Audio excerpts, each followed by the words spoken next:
الفاظ کا فرق ہے، یاد رکھنا. اچھے الفاظ بولا کرے تو اچھائی پاؤ گے، اور تکلیف دہ الفاظ کہو گے تو زحمت اٹھاؤ گے. بخاری میں ہے لا تدعوا علی اولادکم واموالکم قد یستجاب لکم فتندمون او کما قال. فرمایا مال اور اولاد کے خلاف بات مت کرو، بد دعا مت دو. کوئی وقت ہے لگ جائے گی پھر رو گے. یہاں تک کہ یہ بعض مائیں جو رکشے اور راسشے اور مڑشے اور رکشے دابے چکے اباسی گیا کری کی ہوئی جنازہ کو نہ روانہ تاب ابھی چھے رکشے اور مڑشے ہر وقت بعد سپیرخ لواز آور سپیرخ لوائی پیرو ڈکول واڑی. مغل دربار میں یہ ادب تھا کہ جس کنیز کو خدمت کے لیے رکھتے تو پہلے اس کنیز کو دیکھتے،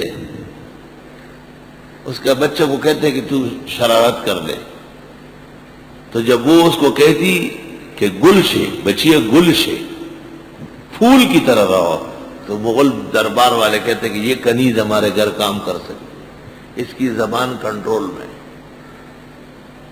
دا بہت صحیح رکشے پئی مڑشے اداسے شیاغا سے بیا چگے اباسی کری کی اباسی بیا نا لا تدعوا علی اولادکم واموالکم. مت دو بد دعا اپنی اولاد اور اپنے مال کو. وقتوں میں سے ایک وقت لگ جائے گی. یہ ماضی گرے دے خیرے مکا تب دنیاس کی خیرے کبھی رشتہ بشی ثم تندمون، پھر شرمندہ ہوں گے. اور دور نہ جائے خود محمد رسول اللہ صلی اللہ علیہ وسلم کے متعلق اسد الغابہ میں ہے. آپ گھر تشریف لائے، ام المومنین سے کسی بات پر ناراض ہوئے اور آپ نے فرمایا شلت یدا کی، تیرے ہاتھ شل ہو جائے.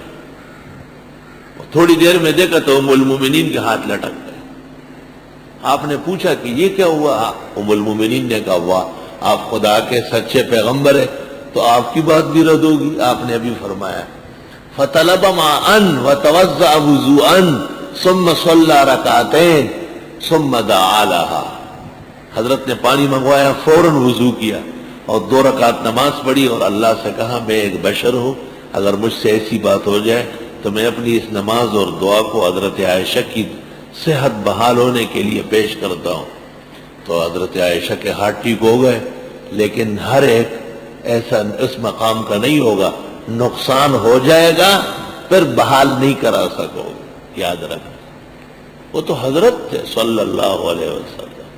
عبد خاص ہے، آپ کو اللہ نے لحاظ بھی دیا ہے اور آپ کا ایک مقام اور مرتبت ہے جو سماوات اور دین میں نہ آپ سے پہلے کسی کی ہے نہ قیامت تک کسی کی ہوگی.